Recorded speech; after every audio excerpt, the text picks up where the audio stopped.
Good morning my dear students. मैं आज आपके लिए एपी के बहुत ही इंपॉर्टेंट क्वेश्चन कराऊंगा जो कि आपके लिए बहुत ही बोर्ड एग्जाम में हेल्प करेंगे। तो चलिए बिना टाइम वेस्ट करे मैं आपको क्वेश्चंस कराता हूं और उससे पहले थोड़ा सा एक्सप्लेन और कर देता हूं अच्छे से, जिससे आपको क्लियर हो जाएगा। चलिए तो देखिए, मैं एपी की बात कर रहा हूं, ये है। तो मैं कोई क्वेश्चन ले लेता हूं। पहले मैं फॉर्मूले तो बताता हूं आपके लिए। A n equal to A plus N minus one into D, है ना। ये जब लगता है फॉर्मूला, जब तुमसे nth टर्म पूछता है, nth टर्म कौन सा है ना। एपी का nth टर्म कौन सा है। nth टर्म का मतलब है, जैसे हम कह सकते हैं 10th टर्म कौन सा है, 15th टर्म कौन सा है, ऐसे आपसे पूछ सकता है। ठीक है, तो हम इस फॉर्मूले का हम यूज करेंगे। Okay, S N equal to N by two 2a plus N minus one into D, है ना। तो इसका कब यूज करेंगे, जब हमारे लिए क्या फाइंड करना हो, सम फाइंड करना हो नंबर ऑफ टर्म का। कोई एपी तुम्हें दे रखी है और कह रहा है इस एपी का सम बताइए कितना होगा। तो हम क्या करेंगे, इस फॉर्मूले का यूज करेंगे। S N equal to N by two 2a plus N minus one into D. तुम्हें याद रखना है, यहाँ पर टू, यहाँ बच्चे कंफ्यूज हो जाते हैं, मतलब ए लिख देते हैं जल्दी जल्दी में, जबकि याद रखना है 2a होता है, 2a, है ना। और दूसरा एक और है इसका, दूसरा और है S N equal to N by two A plus A N, है ना। मैं आपको बता रहा हूँ ये कब लगता है, मैं आपको बताता हूँ। जब आपके लिए एपी का सम फाइंड करना हो किसी एपी का, है ना, और आपके पास ए एन है, मतलब आपके पास ए एन की वैल्यू दे रखी है।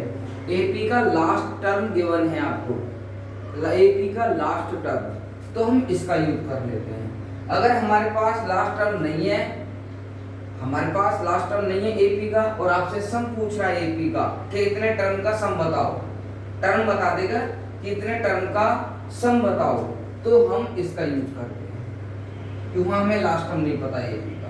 तो जिस एपी का हमें लास्ट टर्म पता होगा तो इसका यूज करेंगे।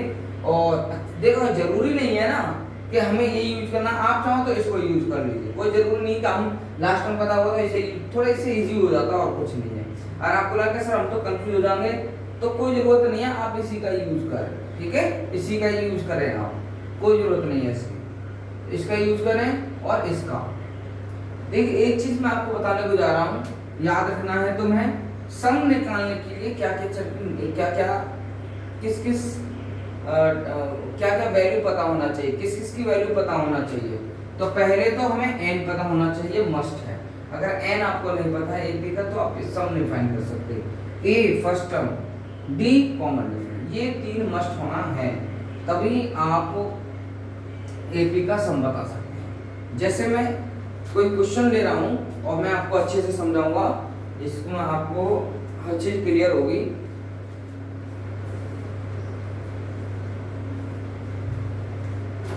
देखिए, मैं इसे अभी अच्छे से क्वेश्चन लेके मैं सॉल्व करता हूं, जिससे कि तुम्हें कंफ्यूजन ना हो।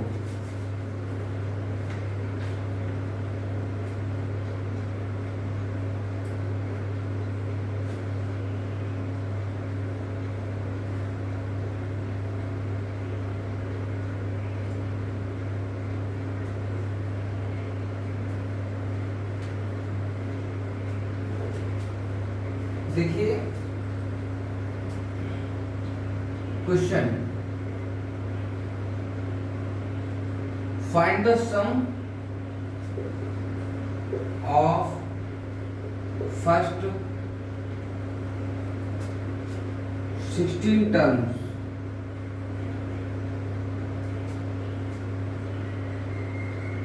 of the AP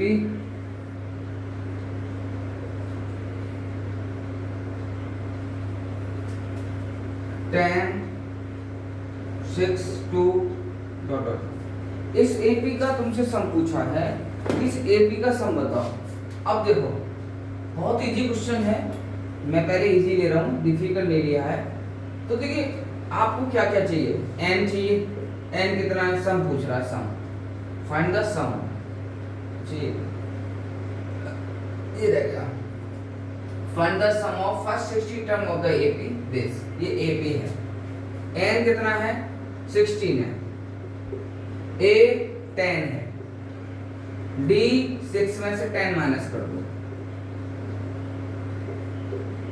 -4 है, ठीक है। तो हमने एन, ए और डी फाइंड कर लिया। क्या पूछ रहा है, सम पूछ रहा है, सम।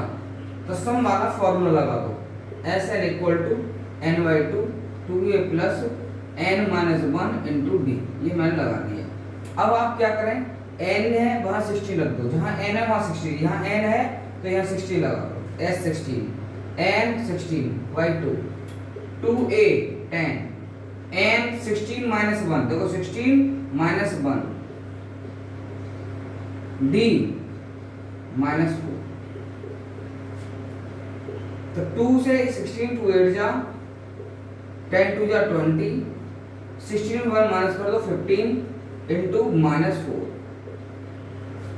तो 8 20 प्लस दो माइनस, ये माइनस का 4 है, मल्टीप्लाई में ये दोनों तो मल्टीप्लाई हो गई है ना, ये मल्टीप्लाई का साइन है तो दोनों मल्टीप्लाई हो गई। तो 15 4 जा 16 माइनस का 60 हो जाएगा। अब देखिए 20 में से 60 कितना बचेगा, -40, और -40 को मल्टीप्लाई करेंगे 8 से, क्योंकि मल्टीप्लाई का साइन है, मल्टीप्लाई करना है, 8 4 जा 32 -320 इसका आंसर आ गया। अब देखो नेगेटिव में क्यों आ रहा है, आप देख लीजिए एपी डिक्रीज हो रही है ना, तो नेगेटिव में ही सम आएगा, क्योंकि ए पॉजिटिव में कम टर्म है और नेगेटिव में ज्यादा टर्म है, क्योंकि 16 टर्म की बात हो रही है। अब आप इसके बाद तो देखो नेगेटिव ही आएगा ना, तो पॉजिटिव में ज्यादा, कम टर्म है, नेगेटिव में ज्यादा, इसके आंसर नेगेटिव में ही आएगा। ठीक है, तो क्लियर हो गया। तो इस टाइप से आप इजीली क्वेश्चन कर सकते हैं। चलिए और एक दो क्वेश्चन और ले लेते हैं आगे। तो आप देख लीजिए सही से, मैंने आपके सामने सब क्लियर करके लिखा है कि आप कहीं भी डाउट नहीं हुआ समझने में।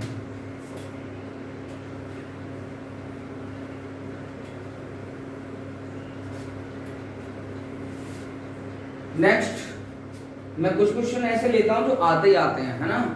तो देखिए मैं बहुत अच्छे से मैं तुम्हें समझाऊंगा, मैं आपको पहले बता रहा हूँ, अच्छे से कराऊंगा, ऐसा नहीं कि भगाऊंगा तुम्हारे लिए, बिल्कुल नहीं। आपको ऐसे क्वेश्चन कराऊंगा आप सोच नहीं सकते, और जो कि आप 100% क्लास में करके क्वेश्चन करके आओगे। आप देखिए इसमें क्या है, क्वेश्चन है ये, the sum of the 4th and 8th term, the sum of 4th and 8th term of an AP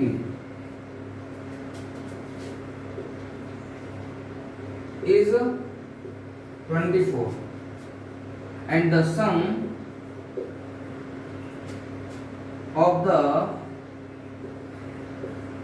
6th and 10th term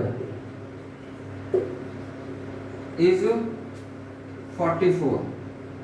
Find the first three term of the AP. Find first three term of the AP.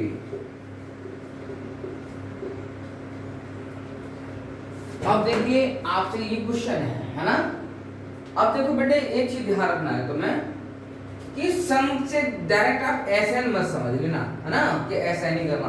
पहले question ध्यान से पढ़ो किसका सम बोल रहा है, ऐसे नहीं कि हमने पढ़ लिया सम तो ऐसा वाला फॉर्मूला लगेगा, नहीं।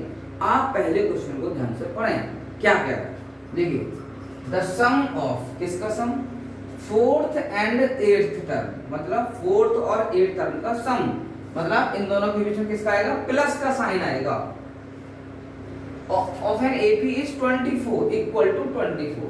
तो देखिए यहाँ पे मैं आपको बता रहा हूँ, तो 4th टर्म कैसे लिखेंगे, देखो मैं आपको बता रहा हूँ, यहाँ n इक्वल टू 4 है ना, तो मैं पहले बता रहा हूँ, फर्स्ट टर्म को a कहता हूँ, समझना, सेकंड टर्म को a plus D, third term को a plus 2d, fourth term को a प्लस 3d। मतलब जो हम बोल रहे हैं उससे एक कम तुम्हें 3 का मल्टीपल लेना है, क्यों, इसका मतलब बताया तब। जैसे तुम A4 निकालोगे, मतलब A4 का मतलब फोर्थ टर्म, तो n की जगह क्या आ गया तुम्हारा 4 आ गया, तो a plus 4 minus 1 into D, क्योंकि यहाँ पर 1 माइनस होता है 1, जो नंबर होता है n इक्वल टू 4 वो n माइनस 1, 4 माइनस 1, तो a प्लस 3d, इसलिए हम क्या है A4 को बोलते हैं fourth term equal to a plus 3d। तो आपको कंफ्यूज होने की कोई जरूरत नहीं है, आप बस ध्यान रखना है थोड़ा कि कौन सा टर्म है 4, तो उससे a कम कर देना है ना, क्योंकि हमारा फर्स्ट टर्म होता है a, नेक्स्ट टर्म फिर उसमें d प्लस होगा, तो a प्लस d, उससे नेक्स्ट लिखना है तो फिर d प्लस करना पड़ेगा प्रीवियस वाले में, a प्लस 2d, ऐसे करके चलता है, तो एक कम चलता है। तो मैं यहाँ पर मैं तो लिखना चाहूँ, लिख लेना let first term be a and common difference be D, ये मैंने लिख लिया कि फर्स्ट टर्म ए है, कॉमन डिफरेंस डी है। तो बताओ फोर्थ टर्म क्या होगा, तो फोर्थ टर्म होगा a plus 3d is equal to, sorry, और सम कह रहा है, सम किसका, फोर्थ एंड एट्थ का, तो फोर्थ क्या होगा a plus 3d plus eighth क्या होगा a plus 7d is equal to 24। अब इसे सॉल्व करो, है ना, थोड़ा मुझे स्पेस की कमी है, थोड़ा मुझे लेना पड़ेगा। a प्लस a कितना हो जाएगा 2a plus 3d plus 7d कितना हो जाएगा 10d इज इक्वल टू 24, है ना। अब मैं क्या करूंगा, इसमें से देखो 2 कॉमन ले लूंगा, है ना, 2 कॉमन ले लूंगा, थोड़ा याद रखना है इसको, तो 2 कॉमन ले लूंगा तो मुझे बचेगा a प्लस 5d, है ना, 2 कॉमन ले लिया, 2 जब कॉमन लूंगा तो 2 1 जा 2 और 2 5 जा 10, क्योंकि जो हम कॉमन लेते हैं ना उससे डिवाइड करते हैं, डिवाइड, तो 2 कॉमन ले लिया, तो 2 यहाँ पर a plus 5d is equal to कितना हो जाएगा 24 है। 2 से अब देखो ये इस ब्रैकेट से बिल्कुल बाहर है और यहाँ पर मल्टीप्लाई का साइन है ना, तो हम इसको डिवाइड कर सकते हैं यहीं से, तो क्या आ जाएगा 12 आ जाएगा। आप फिर भी डिवाइडर में ले जाओगे उसे, है ना, तो इसलिए मैंने यहीं पे लिख दिया, तो a plus 5d equal to a plus 5d is equal to 12, ये हमारी फर्स्ट इक्वेशन बन गई, है ना। आगे अब दूसरी एक इक्वेशन और है, उसे लिख लेते हैं हम, क्या है, यहां तक हो गया, है ना, कंप्लीट हमारा। अब यहां तक है and the sum of the 6th and 10th term, तो 6th क्या होगा बोलो, 6th होगा a प्लस 5d, है ना, 6th term a plus 5d plus 10th क्या होगा a plus 9d, a plus 9d, 10th term होगा a plus 9d, n minus 1, 10 minus 1 9d is equal to 44, is equal to 44। अब यहां से आप देखो ऐड कर दो, a प्लस a 2a हो जाएगा, 5d प्लस 9d 14d हो जाएगा इज इक्वल टू 44। देखो ये दिस इंप्लाइज दैट का साइन है, ये जो मैं साइन लगा रहा हूँ दिस इंप्लाइज दैट का मतलब है, पूरा क्वेश्चन आगे उठा के लिख रहा हूँ, इसी की मैं वैल्यू निकाल रहा हूँ। तो यहाँ पर देखो 2 कॉमन है, तो 2 कॉमन ले लीजिए और क्या बचेगा a प्लस 7d बचेगा, है ना, 2 जब कॉमन लूंगा तो 2 1 जा 2, 2 7 जा 14, 2 से ही डिवाइड करूंगा दोनों को, जो मैंने 2 कॉमन लिया है इस 2 से ही इन दोनों को डिवाइड करूंगा। कॉमन का मतलब है जो आपने कॉमन लिया है वो नंबर अंदर वाले टर्म को डिवाइड कर रहा है, तो डिवाइड 2 1 जा 2, 2 7 जा 14 इज इक्वल टू 44। चलिए अब क्या लिखूं, अब मैं लिख दूंगा a प्लस, अब देखो 2 से यहीं से डिवाइड कर दूंगा, 2 2 जा 4, 2 2 जा 4, तो ये बचेगा a plus 7d is equal to 22। This is second equation, ये मैंने सेकंड इक्वेशन ले ली। अब मैं इन दोनों इक्वेशन को सॉल्व करूंगा। अब आपको तो आता है ना सॉल्व करना, यार 10th में आओ तो कर लोगे। तो देखो मैं देख रहा हूं कि a plus 5d a plus 7d, तो मैं क्या करूंगा, इन देखो फर्स्ट वाला टर्म बिल्कुल सेम है, एलिमिनेशन मेथड से मैं सॉल्व कर दूंगा इसे। फर्स्ट टर्म बिल्कुल सेम है तो इसको इससे क्या कर दूंगा माइनस, माइनस करने पर a से a कट जाएगा और 5d में से 7d माइनस हो जाएगा और 12 में से 22 माइनस हो जाएगा, d निकल आएगा, है ना। d निकलने के बाद d की वैल्यू इसमें पुट कर दूंगा, a आ जाएगा। अब a और d दोनों मिल गए हमारे लिए। क्या पूछ रहा है आपसे? Find the first three term of the AP. तो पहला टर्म क्या होगा? a, सेकंड टर्म क्या होगा? a plus d, third term क्या होगा? a plus 2d। इनमें आप वैल्यू रख दीजिए या आप डायरेक्ट भी आप लिख सकते हैं। तो देखिए मैं क्या कर रहा हूं, तो मैं लिख रहा हूं सब्ट्रैक्ट